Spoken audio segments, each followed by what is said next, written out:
Bonjour à toutes et bonjour à toutes, et bienvenue dans le port de Celticos, bienvenue toujours à New York by night.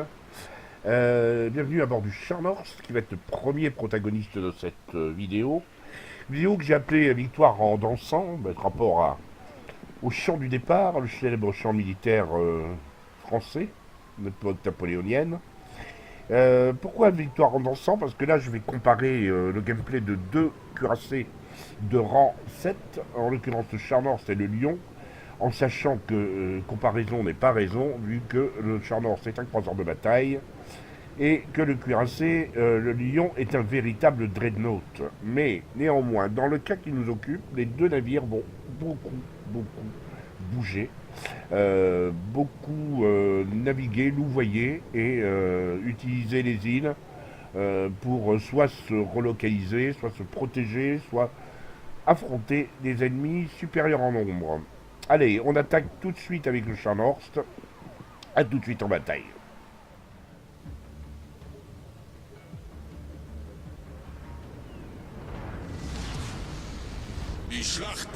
Allez, on est parti. Falco, Charnorst et la carte Trident en mode domination. Une carte assez petite qui devrait convenir au Charnorst. Les moyens de se glisser entre les îles pour éviter les grosses pralines que pourrait lui renvoyer le Normandie, le King George ou le Colorado. Et qui devrait se mettre en mode chasseur dès qu'il va croiser les croiseurs. Voir les deux destroyers qui sont des contre-torpilleurs, l'Aigle et le Gaide qui sont contre lui. On va voir comment ça va se passer. Le bon de la chose, c'est qu'il n'y a pas de porte-avions. Ça va nous permettre effectivement de voir les navires évoluer d'une manière un peu plus...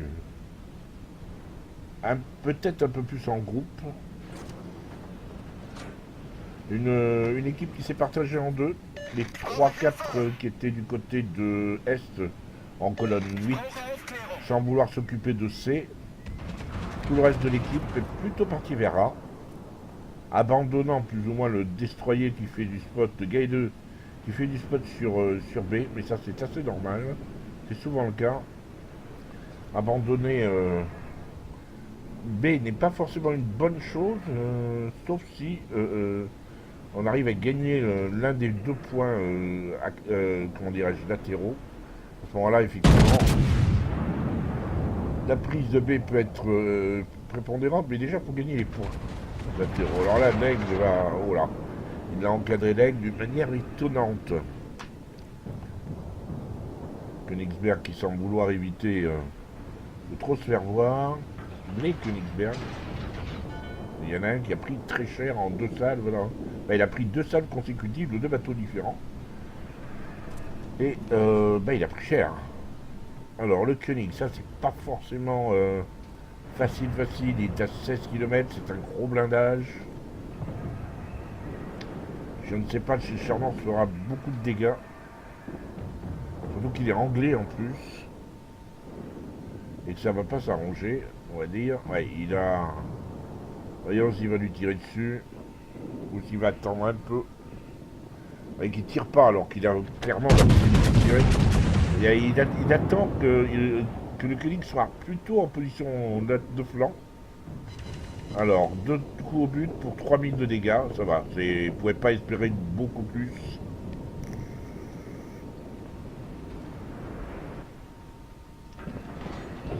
Par contre, le Königsberg là, il peut nettement le finir.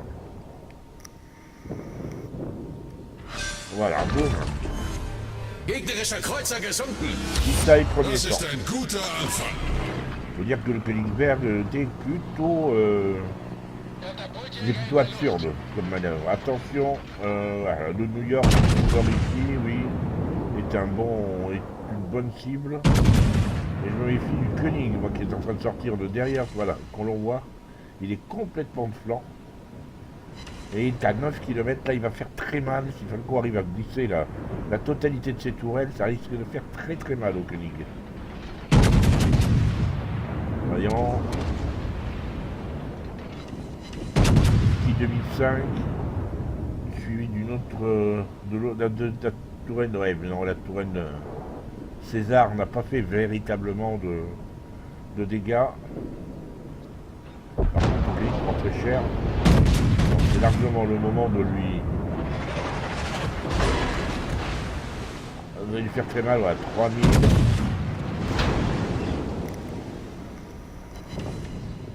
Un petit 1200 et une Koenig.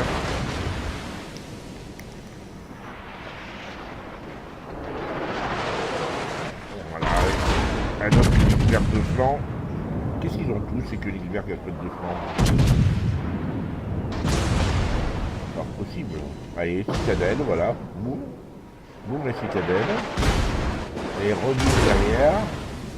Alors que lui est anglais, il arrive à bien faire bouncer. Attention tout de même au New York qui est de l'autre côté là, qui est en train de le regarder de travers. Le Charnort a une querelle qui tourne assez vite, c'est assez sympa. Ouais, 7000, oh là là, il aurait pu le sortir. C'est dommage.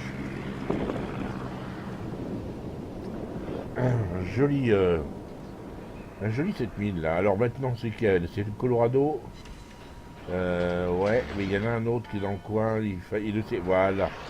Et vous voyez, il privilégie les croiseurs. Hein. D'abord à cause du reload très rapide, beaucoup plus rapide que les cuirassés. Ensuite, c'est plus croustillant, on va dire. Ça croque mieux sous la dent. Et il vaut mieux sortir les canons très rapidement.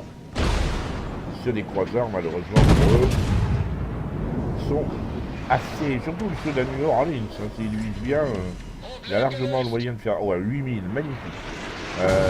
Il a largement le moyen de faire très mal au Charmant, le Charmant qui s'en loue pour ça. Là, il est en train de recharger. Les 3 tourelles vont être prêtes. Et voilà. Là, le New Orleans, il continue à naviguer le plan. Là, il se prend quelques chouquettes, quoi.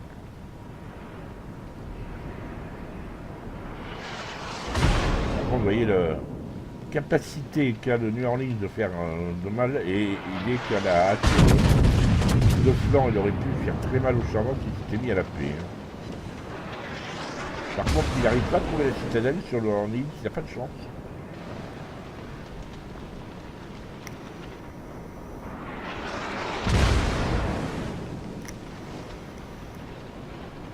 Je me demande s'il n'a pas mis un trait d'Aline Rush. Vraiment. Qui recharge vite maintenant.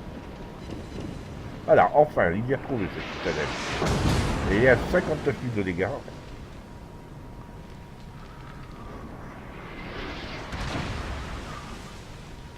Attention.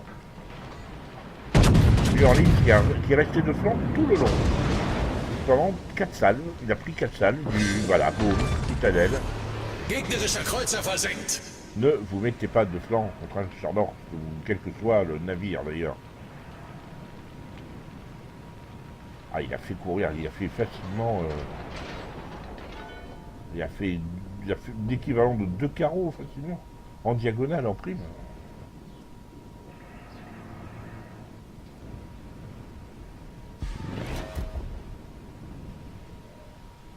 La situation n'est pas brillante, hein, ils n'ont pas capé.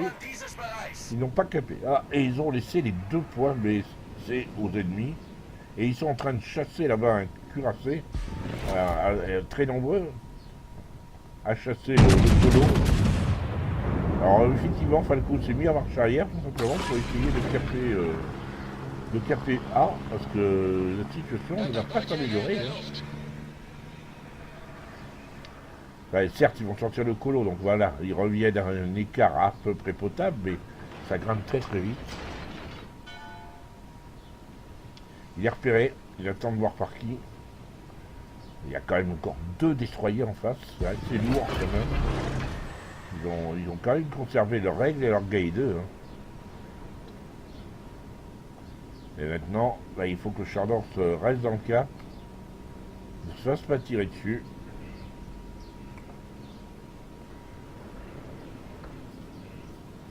Et il y en a un qui le vise. Potentiellement qui peut l'empêcher de taper donc.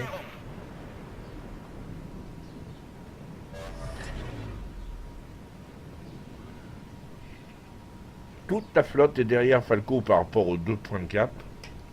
Encore Falco qui est en première ligne avec un char d'or, c'est pas bien malin.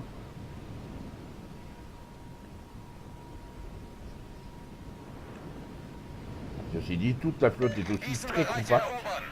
Et donc ça pourrait être assez chaud si la flotte rouge ne l'est pas compacte, elle.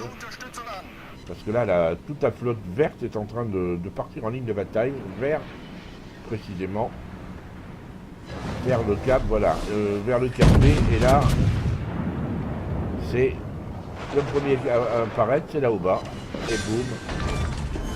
C'est magnifique. Wir haben einen gegnerischen Kreuzer versenkt. Double citadelle, ben voilà, hein, ça détend. Mais effectivement, ouais, avec ces frappes dévastes, maintenant il y a de quoi partir effectivement sur B. Il faut juste qu'il attende que les croiseurs, vous voyez que les croiseurs sont derrière lui, ils sont encore un petit peu trop derrière lui. Faut pas qu'il gagne trop tout seul parce que il risque de payer très cher. Il n'y a plus tant de lui que ça. Voilà le fameux DD. Le grille 2.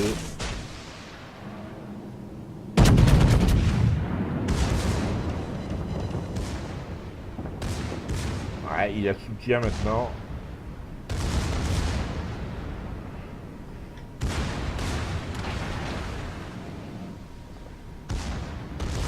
Éviter de... Il se met dans une boucle de telle manière à éviter les torpilles. Le gars 2 qui aurait très bien pu prendre les torpilles. Attention, il présente son flanc à 2 cuirassés qui vont le... Dans les torpilles du gars 2, il les évite.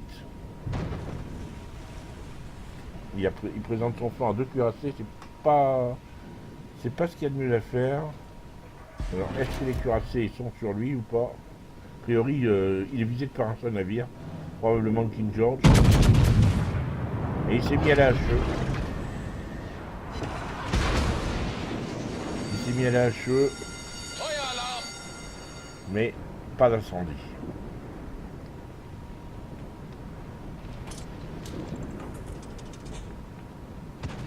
Par contre, si le King George continue à s'approcher comme ça, il va se prendre des torpilles. Hein.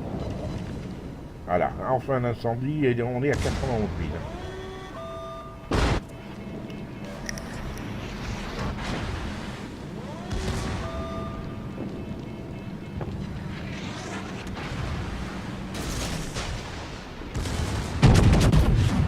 Ah, il est complaisant le plan, il est en train de se mettre de plus en plus de plans.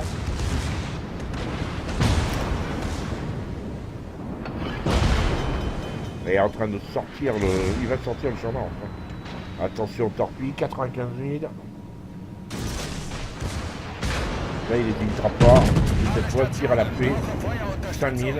Une grosse salve et une grosse prise de risque, mais ça vaut le coup.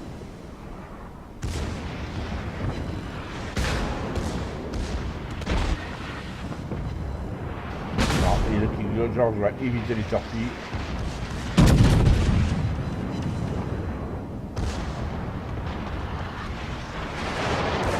7000. Est-ce qu'il va... Ah, il attend d'avoir rechargé ses torpilles du flanc bâbord, je présume.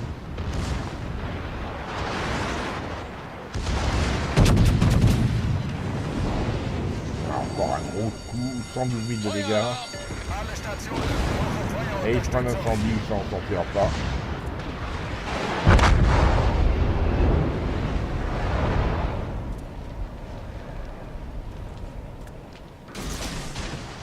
Allez, un dernier coup pour la route avant de mourir. Voilà. Allons voir un petit peu ce que d'autres font pendant ce temps. Königsberg, bon bah voilà quoi.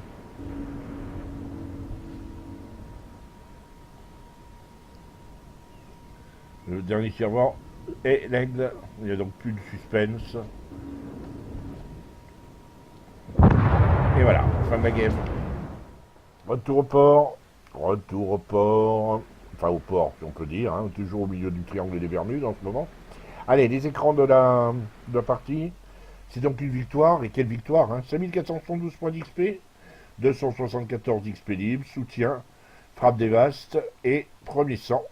112 000 de dégâts, 67 coups au but, avec à la clé 25 coups à la cible de secondaire, 3 navires détectés, malgré tout, c'est beau, et 3 navires coulés. Il est premier et tellement loin du second qui est à Nuremberg, 400 points d'XP de base, considérable. Rendez-vous compte qu'il n'y a que les 4 premiers de son équipe qui ont plus de 1000 points d'XP. Ça veut dire que le boulot a été fait, Falco a fait 2 fois le boulot des autres, quoi. En termes de dégâts, en termes de kilométrage parcouru, 41 km. Point de capture, il a capturé une base à lui tout seul. 948 700 de dégâts potentiels, pas tout à fait 1 million. Ça reste quand même conséquent. À la HE, il a fait 6000 de dégâts. À la P, soit 100 600. Soit grosso modo, alors on va dire un peu plus de 1 obus sur 3 qui ont porté. La batterie secondaire a fait 5000 de dégâts. Il a fait que pour 389 d'incendie, mais on voit ainsi que le Scharnhorst est incontestablement était le roi des mers. Là. Sur ce coup-là, il a vraiment fait le boulot. Et il y avait un lion avec lui qui n'a pas tiré son épingle du jeu. C'est très étonnant. Voilà pour le Scharnhorst. Retour sur ce splendide croiseur de bataille. Et là, on va enchaîner maintenant avec le lion. Qui est lui. Alors lui, pour le coup, rien on voit bien que la forme est bien différente. On est sur un dreadnought. Un super dreadnought même. Et là, on va voir les vertus de la minimap.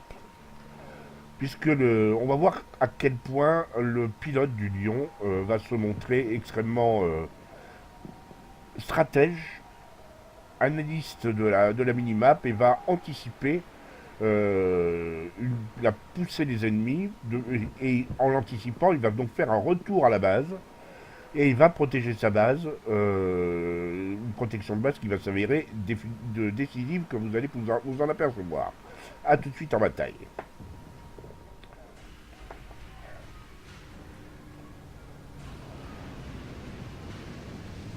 Et on est parti à bord du Lion, classé rang 7 français, avec le Captain Quoniam, sur la carte ligne de faille, une carte que j'apprécie particulièrement quand je suis en croiseur ou en cuirassé. Là c'est du cuirassé et c'est l'excellentissime cuirassé français, tout en tourelle quadruple, et plutôt bien résistant. Nous sommes en mode capture de base. Ça, c'est un peu moins le principe, mais bon. C'est le principe de base, hein, à la base, ils ont fait beaucoup de fois base dans mes phrases. Disons que, initialement, la capture de base, c'est le mode premier, le mode le plus évident. Chacun a une base à défendre ou à capturer. Voilà, moi. Après, le mode domination est un tout petit peu plus stratégique, on va dire. Il faut être un tout petit peu plus futé, peut-être un peu plus calculateur, et je préfère le mode de domination. Là, Quoniam, pour l'instant, il n'y a rien de surprenant, enfin rien qui ne me surprenne, dans la mesure où il se dirige sur sa droite. C'est toujours la direction que je prends quand je suis en cuirassé, et même quand je suis dans n'importe quoi d'ailleurs, parce que je trouve insupportable de partir dans la passe des DD. Comme on voit sur la minimap, sur la droite, la colonne 9. Là, il y a Quoniam qui est en train de demander au Warspite qu'est-ce qu'il peut bien faire, où est-ce qu'il va, comme ça.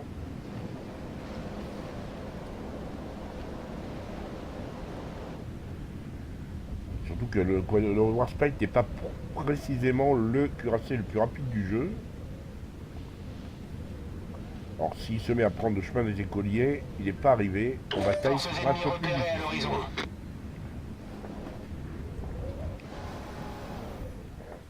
Le seul défaut quand on prend cette direction, c'est qu'on est en cuirassé, c'est que on a une très très longue tranche comment dirais-je, de croisière à faire, une longue balade avant de pouvoir atteindre les ennemis d'une manière efficace. Et de l'autre côté, eh bien, voilà notre destroyer, nos 2 croiseurs qui rentrent en contact avec l'ennemi dans dans la fameuse colonne 9. Et il y a un cuirassé qui est parti dans leur direction. C'est assez curieux. Ce que j'apprécie moi, c'est ce que fait l'Atlanta, là, vert, qui est en train de revenir sur ses pas, caché. On me dirait c'est un Atlanta. Il n'est pas vraiment fait pour faire du fight.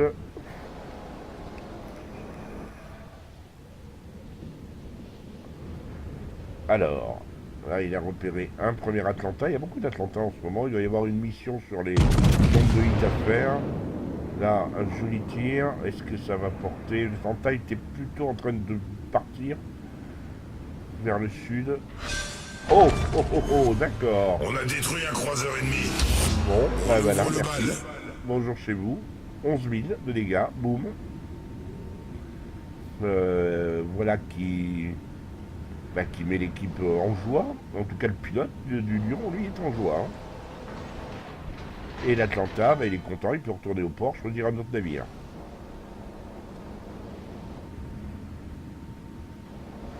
Alors, le Lion continue sa petite... il continue, hein, il va aller soutenir... alors, c'est quoi le cuirassé qui est devant? Le Gneisenau, d'accord. On a affaire à 2 croiseurs, enfin 2 cuirassés. Le Gneisenau est un croiseur de bataille, hein, ce sont 2 cuirassés rapides. Et là, il semblerait qu'effectivement, Coniam est en train de se demander qu'est-ce qu'il fait là. Il est en train de... Ah oui, d'accord. Regardez la minimap. La colonne 5, 3 cuirassés et un croiseur qui sont en train de passer par le centre et qui menacent tout simplement une poussée. Alors que tous les navires verts qui seront aux ailes seront carrément mis hors jeu. Donc en fait, Coniam est en train tout simplement de revenir défendre la base. Même s'il n'y a pas encore de danger, mais il anticipe. Et ça, c'est une chose qu'on voit peu dans... Il anticipe le mouvement des ennemis. C'est un... Je voudrais que je demande à Coniam s'il joue aux échecs. Cher Coniam, si tu regardes cette vidéo, joues-tu aux échecs? Parce qu'on sent quand même que tu as un sens aigu du mouvement adverse et que tu utilises beaucoup ta tête pour envisager les mouvements des différentes composantes de tes adversaires. Parce que, voilà, quoi, ce retour à la base... assez peu l'aurait fait.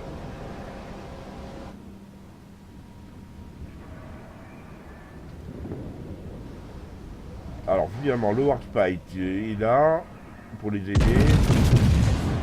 Il n'y a pas que le Warspite d'ailleurs. Alors voyons ce que vont se tirer. Ah, il y a un double Warspite, il y a 2 Warspite avec eux. Ouais, j'ai pas détaillé la partie, c'est une partie rang 7, hein. Le Lion est top tier. Mais il y a beaucoup de rang 7 et de rang 6 dans cette bataille. Dans l'équipe du Coniam, il y a 2 Warspite et il y a l'Alter Ego, le Sister Ship chez l'adversaire, 2 Queen Elizabeth.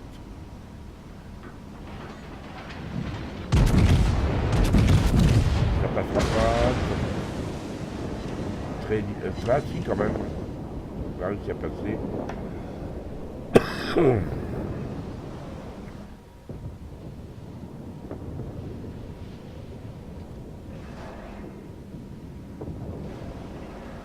Donc c'est le retour effectivement vers le centre.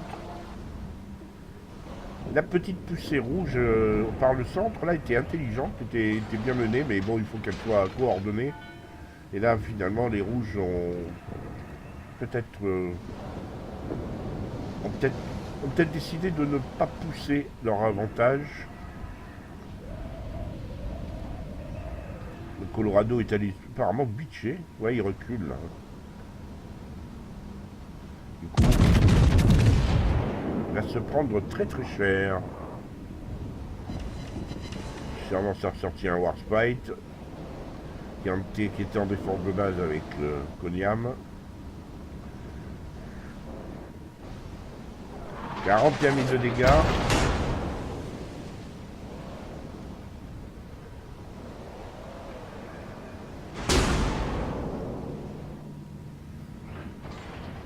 Le mouvement est très intéressant. Hein. Rien que pour ce mouvement-là, la manière dont l'équipe est revenue défendre, bah, quand je dis l'équipe, les survivants, parce qu'ils ont déjà perdu 4 navires. Alors que les rouges en ont perdu 3, malgré leur percée un petit peu inconsidérée, enfin peut-être un peu prématurée. Néanmoins, bon, ben voilà, pour l'instant, c'est les rouges qui ont raison.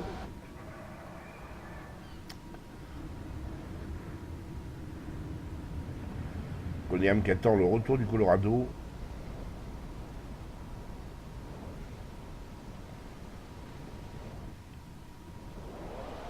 Atlanta va aller faire du repérage.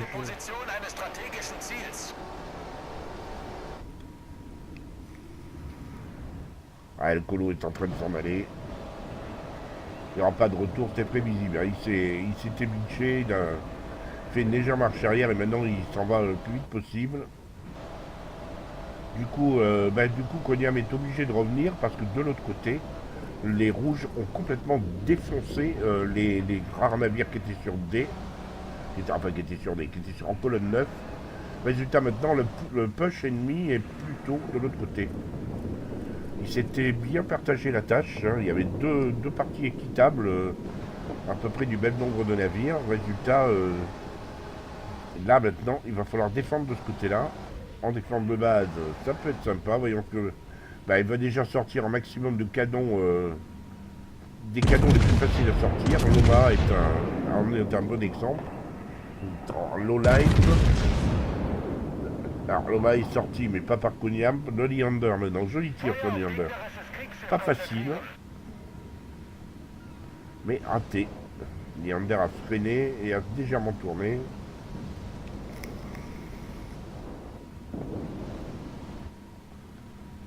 Il faut absolument qu'il arrive à en sortir un.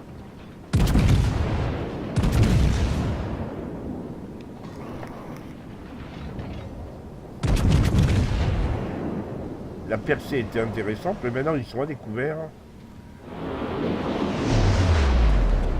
Et Leander est obligé de beaucoup louvoyer parce que s'il se prend une châtaigne du lion, lui aussi risque de partir au port un petit peu plus vite que prévu.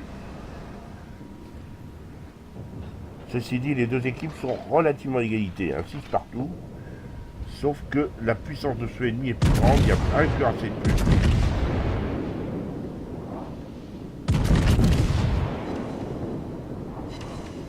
Coniam qui ne tire pas toutes ses tourelles en même temps parce qu'il a repéré que le Leander louvoyait beaucoup, donc il tire tourelle par tourelle pour compenser à chaque fois.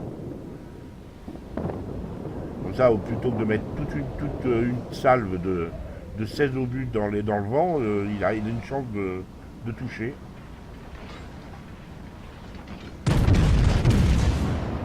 Attention. Voilà, c'est bon. Il a réussi à l'avoir. On a 5-5 maintenant, mais il y a 4 cuirassés d'un côté contre 3 de l'autre. Ceci dit, 4 cuirassés ne sont pas ensemble. Hein. Donc, maintenant, il a 2 cuirassés sur le dos. Le champ nord, c'est Queen Elizabeth. Ça va être nettement plus compliqué. On est en pleine invasion de base dans le champ nord. Et lui a déjà perdu pas mal de vie.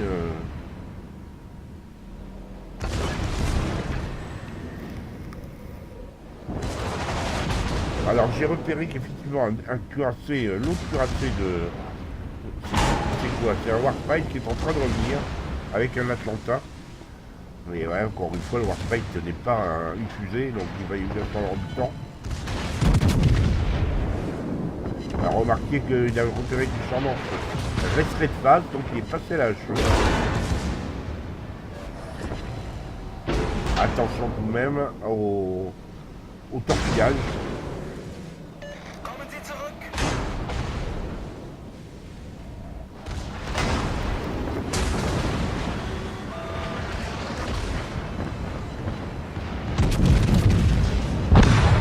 Waouh. Alors, torpille ou pas torpille? Cuirassé ennemi envoyé par le fond. Là, il a fait très mal au champ nord, et torpille. Ouais, peut-être c'était couru d'avance, mais Coniam avait pratiquement un doigt sur la pédale de frein. Voilà, ça c'est fait. Une belle esquive. Et du coup, le Queen Elizabeth se retrouve seul face à un lion, certes amoché, mais il y a un Warspite qui l'aide.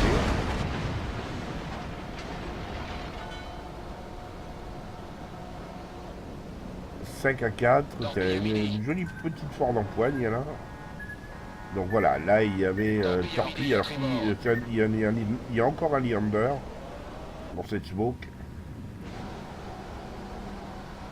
Le Warspite, ça y est dans la base, le Warspite vert pour l'aider.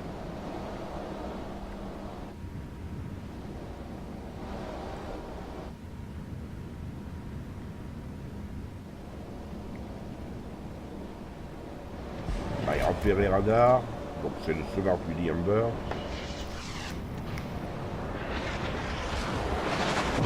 Et là il redresse, il va présenter juste, voilà, il avait besoin de le voir.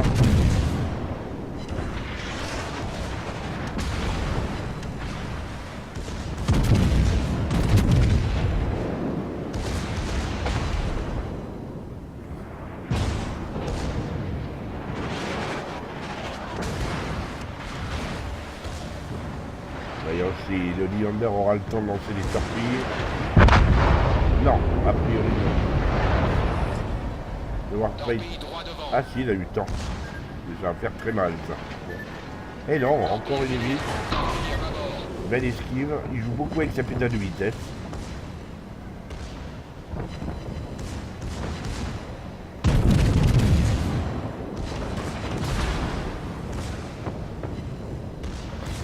Et soutien.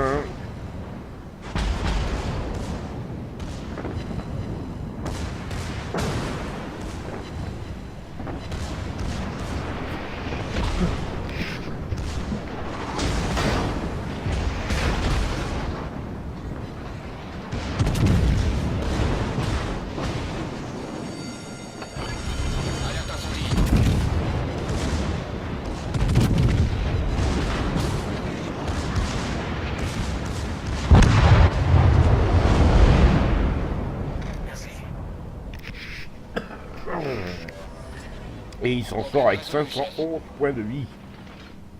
Et B. Les deux derniers rouges sont dans leur base. Il n'y a pas grand chose à craindre d'eux pour l'instant. Notre équipe a pris l'avantage. 511 points de vie. En gros, il va. Voilà. Il reprend un petit peu de soin. Ça va pas lui faire du mal. Dans 5 minutes. Et le dernier cuirassé survivant, l'Iron Duke, ne pourra pas faire. Ne pourra pas résister, mais vous voyez comme quoi la défense de base a été utile. Et heureusement que le Warspite est venu l'aider, parce qu'il n'aurait pas pu faire tout seul. Il y avait quand même une grosse opposition en face de lui.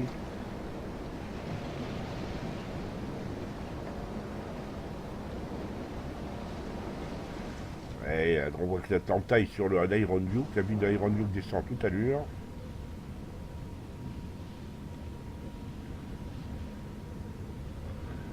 C'est une belle victoire, mais grâce essentiellement à... Grâce essentiellement à Konyam. Hein. Allez, retour retour au port, on regarde les écrans de la bataille, beaucoup de choses à dire, bien sûr. 9426 points d'XP. Il a plusieurs achievements, Dreadnought, soutien, gros calibre et frappe dévaste. 90 coups au but pour 142 k de dégâts, ce qui est assez énorme. Pour un tiers 7, c'est tiers fois 20 000 quasiment. 3 kills, 14 coups à la secondaire. Il finit premier assez nettement devant un Gneisnow. 1795, quasiment 1800 d'XP de base, ce qui est considérable. Il a coulé donc Scharnhorst. Alors, parmi ses victimes, nous avons le Scharnhorst avec 47 000 de dégâts, le Leander 15 000, l'Atlanta 11 008, 45 000 de dégâts aussi sur le Queen Elizabeth, 16 000 sur un Colorado. Il a parcouru 51 km, mais sur un tout petit cadran. En fait, il a fait un aller-retour très rapide. Il a tanké pour 1,3 million.